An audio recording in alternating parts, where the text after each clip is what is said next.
Et bonjour YouTube, j'espère que vous allez bien. Comme vous l'avez vu, ça fait 2-3 jours qu'on ne s'est pas vu sur Twitch, étant donné que j'étais parti au week-end national pour un sub goal. Évidemment, je serai de retour cet après-midi à 14 h. Évidemment, on fera un gros débrief de tout ça. Et en 2024, je me retrouve à faire un deck profile. Vous connaissez, c'est ce truc quand on fait et qu'on fait quand on fait une performance et à la fin, on remercie la terre entière comme si on avait gravi l'Everest, un peu comme Inox Tag. Bah c'est ça. Donc du coup voilà. Donc bah c'est plutôt cool. Je vais pouvoir vous partager un peu ce que j'ai joué. Évidemment, c'est un deck ultra original qui vous pousse à mettre des pouces bleus et à vous abonner. Donc n'hésitez pas. Et encore une fois, merci à tous ceux qui m'ont envoyé des messages, qui m'ont soutenu ce week-end. Voici la carte que j'ai gagnée. C'est Minerva évidemment. La synchro Light Lord que j'ai gagné du coup le dimanche. Et du coup, je vais vous montrer vite fait ce que je joue. Évidemment, on est sur un format qui est résolu quasiment. Il n'y a pas de grandes surprises. Alors oui, beaucoup de gens pensent que c'était au tournoi Edison, donc Time Wizard 2010 que j'ai gagné. Mais non, c'était bien en moderne. Et donc du coup, on a joué Snake Eye parce que évidemment, selon moi, ça reste alors heureusement, malheureusement, c'est une question de point de vue. Évidemment, je sais qu'il y a beaucoup de gens d'entre vous qui subissent la méta. Moi, je considère que c'est plutôt cool.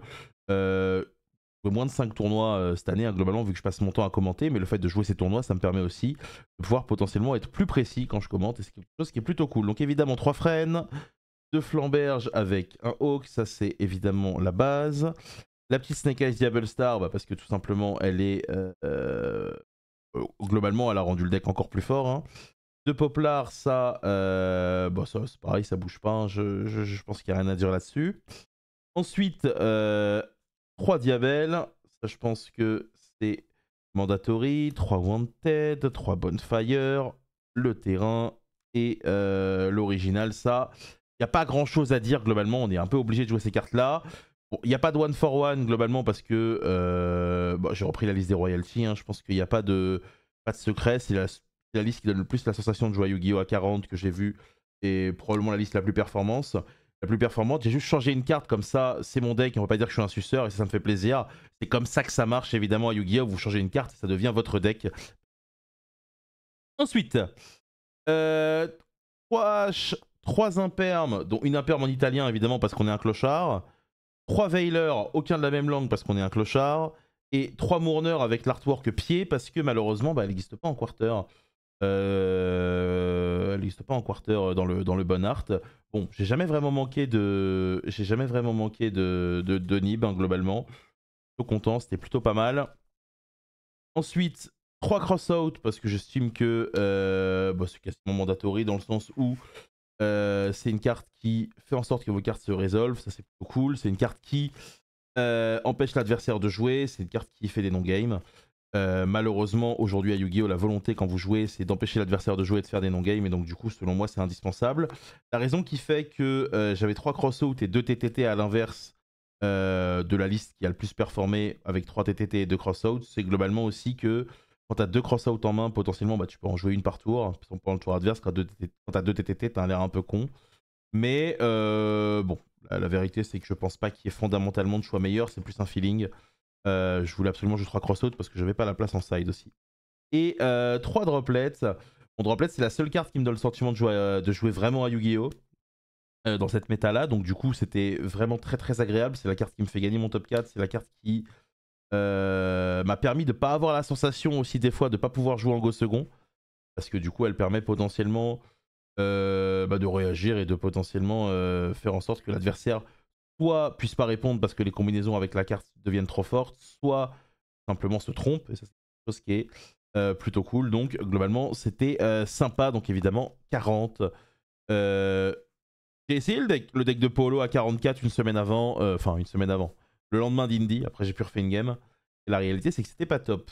Bon, extra, il n'y a pas grand chose d'intéressant. On a un Anima, on a une IP, une SP, un Phoenix, une Dark, une Ita, une Selene, une Prométhéane, un gros Salam évidemment, une Apo, un Access Code, un Zelantis, un 38. Donc, ça, c'est les cartes obligatoires. Et les deux derniers choix, du coup, j'ai joué Fuchsia. J'ai pas joué Triart parce que globalement, les situations où je perds en Go First, enfin, je perds en Go First. Les rares situations où je vais vraiment avoir l'impression de ne pas pouvoir gagner, c'est les situations où je prends Magnamut sur IP. J'ai la sensation que ça, c'est globalement bon. Quand un mec me laisse commencer, de toute façon, je vais toujours pour ça. Et globalement, bah, c'était assez agréable parce que c'est une carte qui est simple à jouer. Et la dernière, du coup, c'est le grand débat. Parce que en gros, toute la semaine, j'étais convaincu qu'il fallait jouer à Régnélien. J'ai toujours voulu jouer à Régnélien, sauf que il y a un connard qui m'a harcelé et qui m'a convaincu sans argument, c'est quand même très fort, juste à l'aide de répéter le même message 8 fois en 8 jours de suite, qui m'a convaincu de jouer cette carte. Et cette carte était horrible. Je ne l'ai jamais utilisée. Évidemment, c'est redevenu un Arénielien le jour 2. Et Arénielien, globalement, est indispensable selon moi. Elle est vraiment trop forte.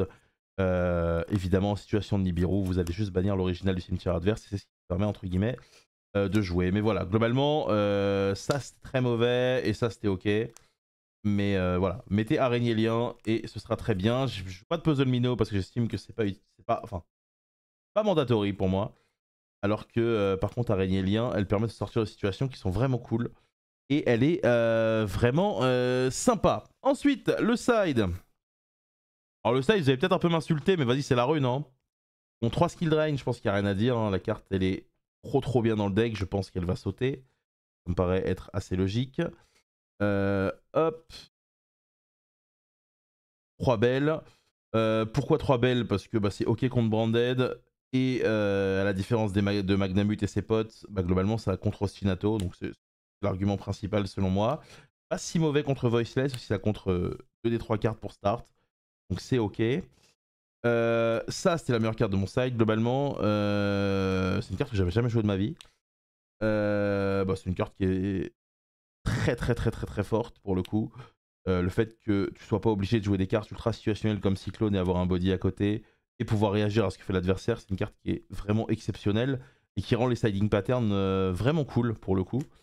Et derrière, c'est l'armée des x1 qui vont souvent se conjuguer à des cartes comme ça ou autres.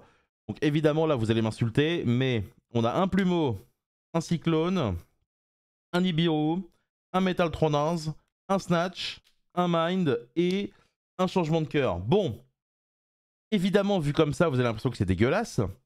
Mais la réalité, c'est que tout se conjugue très bien. Le fait d'avoir enlevé un Mind pour Metaltronus, c'était plutôt cool parce que ça m'a rajouté. Bah, d'ailleurs, ça m'a fait gagner ma game de top 8. Ça m'a rajouté une carte en plus à rentrer contre Tempai en go second, puisque Metaltronus sur numéro 38, c'est vraiment très sympa sur Seal. Bon, je considère que ça fait instantanément gagner la game. Hein. Et voilà. Et du coup, je me suis bien amusé. Donc, j'ai pris ma petite carte géante. C'était très sympa. Là, le format va évidemment changer. Le format va beaucoup changer. Dans le sens où il y a quand même une extension qui est assez game breaker là, qui arrive. Donc, vraiment, hâte de voir tout ça. Pour l'Europe, j'aurai un setup sur place pour commenter. Donc, ça va être vraiment sympa. Il y aura des débriefs entre les rondes avec les joueurs français. Avec du coup, je serai littéralement à même pas 5 minutes des tables. Donc, ça va être vraiment sympa à suivre. Normalement, je suis censé jouer, mais l'idée, c'est que je vais pas faire de préparation spéciale avec des objectifs parce que l'objectif principal pour moi, ça va être vraiment d'avoir un stream qui va être trop bien. Et si vous vous demandez pourquoi il y a ça sur l'écran depuis tout à l'heure, c'est un petit clin d'œil à ma pupus. Allez les gars, bonne journée, prenez soin de vous.